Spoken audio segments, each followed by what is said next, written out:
ReThink Revealed, a brand new podcast series from ReThink Productivity that will delve into the minds of our productivity specialists to ask the deepest of productivity questions. And I'm your host, James Bradbury-Willis, Head of Business Development at ReThink. I'm a marketing and sales professional, and I'm keen to get the inside story from the people powering productivity. Episode 3. Can you believe it? They let me loose on yet another podcast. Today we're joined by someone who keeps the ReThink engine running like clockwork, our project coordination manager, Gail. With a career spanning back to the 80s and management roles at some of the UK's biggest brands, Gail knows a thing or two about keeping things on track, on time, and on point.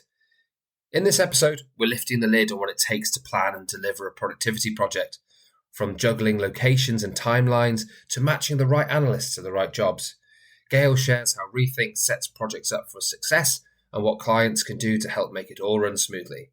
Let's dive in. Gail, welcome to ReThink Revealed. Thank you, James. It's great to be here with you. Good, and I believe this is the first time you've ever been on a podcast? It's my first ever time on a podcast, so thank you. Well, I'm sure you're going to be absolutely wonderful. So, Gail, can you tell us a bit about your background and what led you to start at ReThink?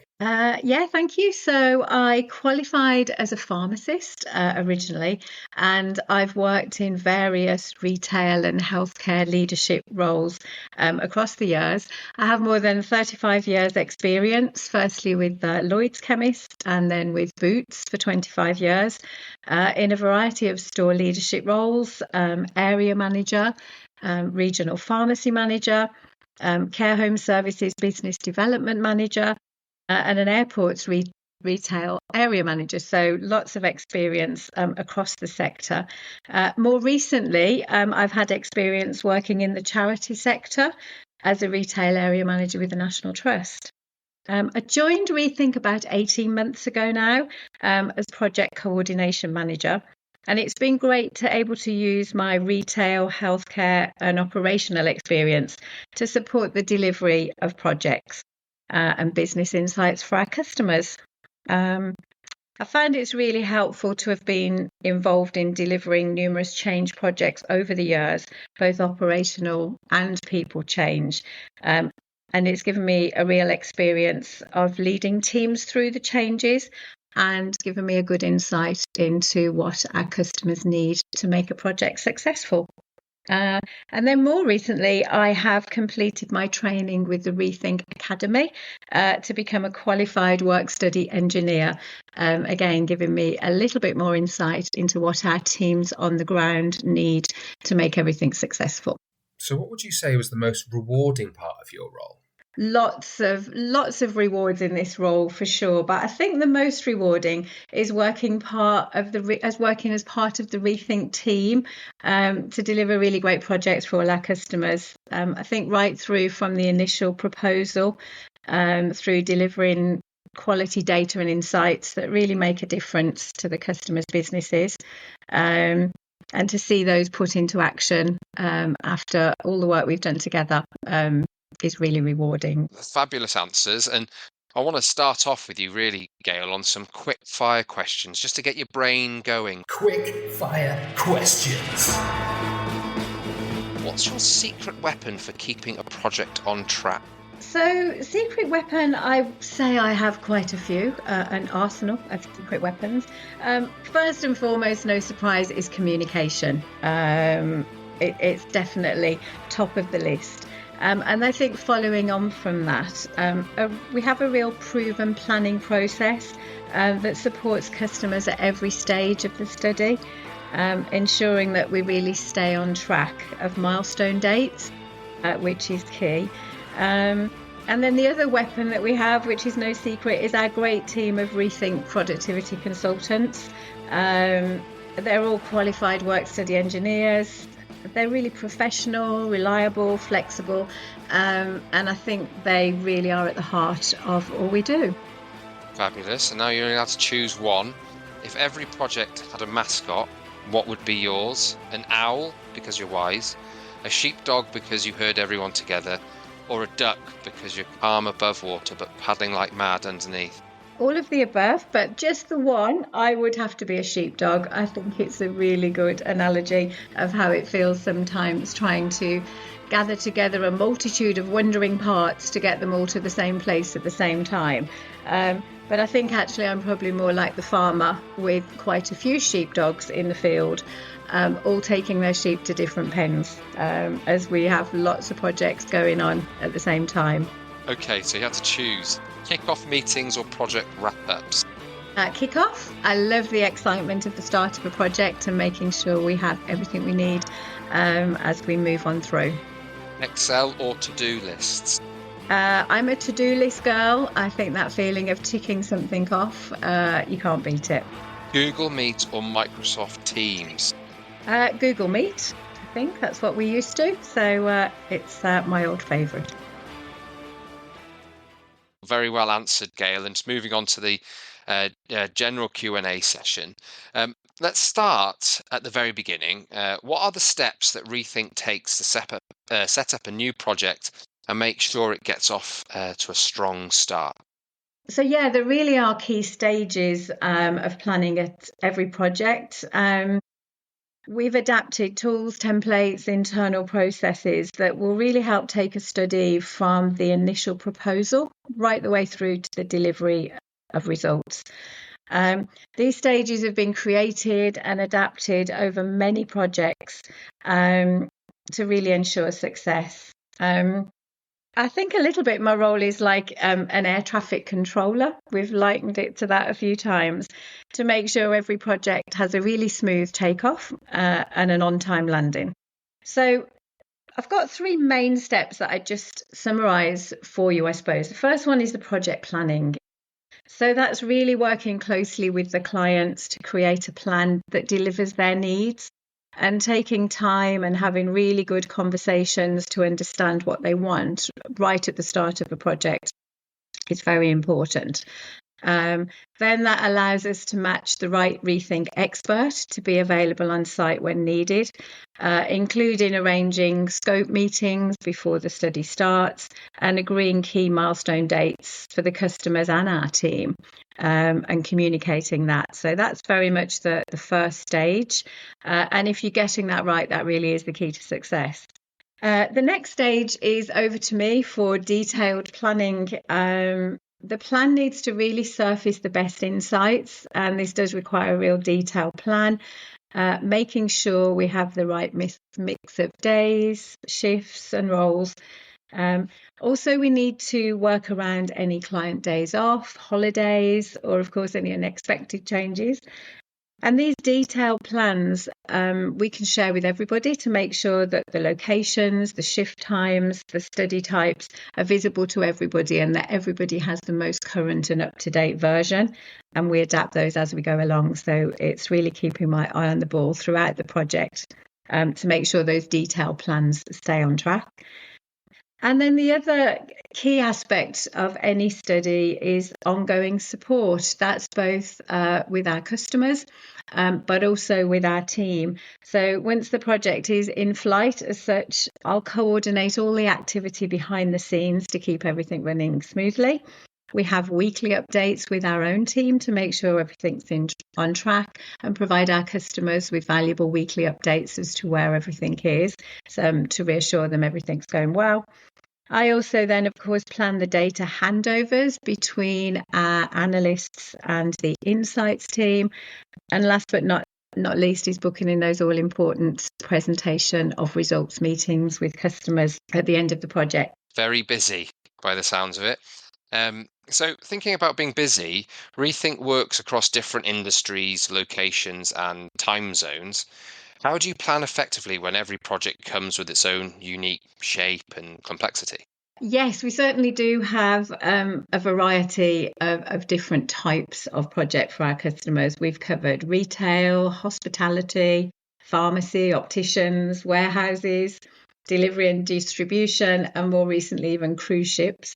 As you say, we work across a multitude of time zones. And I think the key is, as I've said before, it's about having a basic toolkit of how to plan a great project and then just adapting it to suit the needs of each one. So the customers we work with range from small businesses with a few employees to large multinational companies. So a plan has to be adaptable, which we can do. And the experience of working overseas has allowed us to adapt even further the working processes, quite often with the help of AI, into translation. So we make sure that our analysts have everything they need to be working overseas, in terms of translated task lists, to really help them work smoothly with the customers over there. We use the same project planning principles for all of the projects. And as I say, we just adapt them for each one. And I think it's this framework for project coordination that really allows us to make sure every customer feels unique, and we can hold their hand right the way through the study. So how do you go about matching the right analysts to the right projects? If you're having to juggle availability, obviously when diaries are already really busy. Yes, it can be a challenge sometimes, as you can imagine, because multitude of projects, all of which may change at any time. But I think with any successful plan, it goes back to the old right person, right place, right time.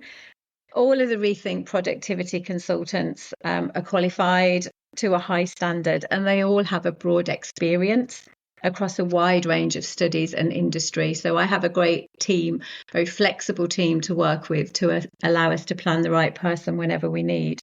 I do consider their previous experience and previous studies they may have worked on.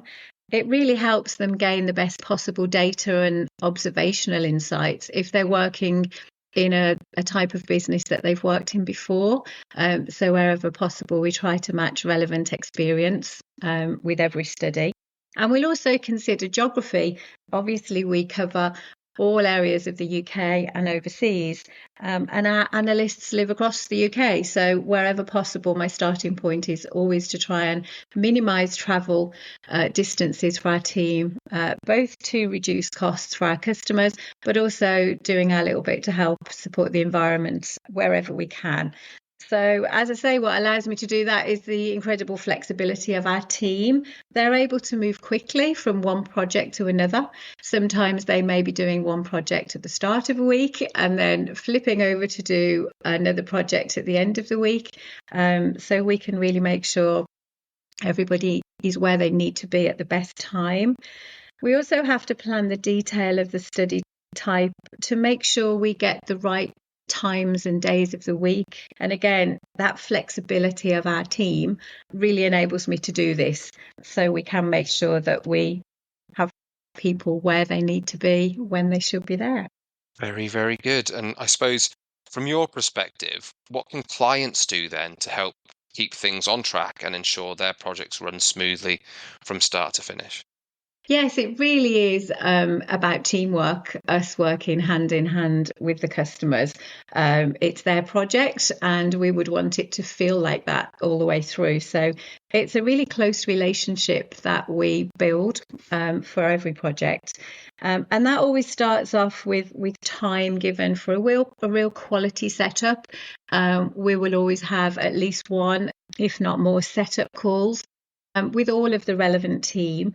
It's really good to include all of the key stakeholders to ensure we understand the customer need right from the start. So that's a really helpful thing if we can get that great conversation at the start.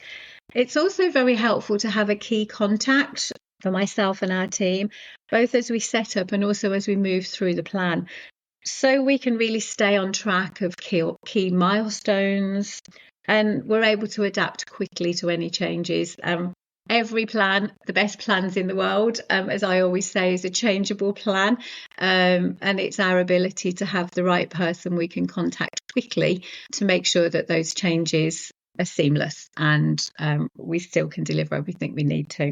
The other thing that's very helpful for our customers to do is for them to have great setup conversations with their teams on site. We are able to provide an outline briefing document that the customers can top and tail with their own messages for their teams.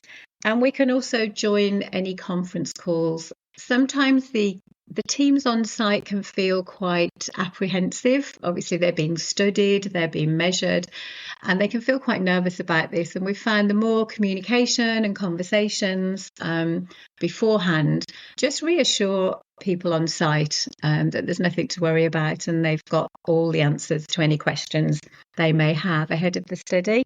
It's important that we really observe life as normal when our analysts are on site. So we like people almost to forget we're there.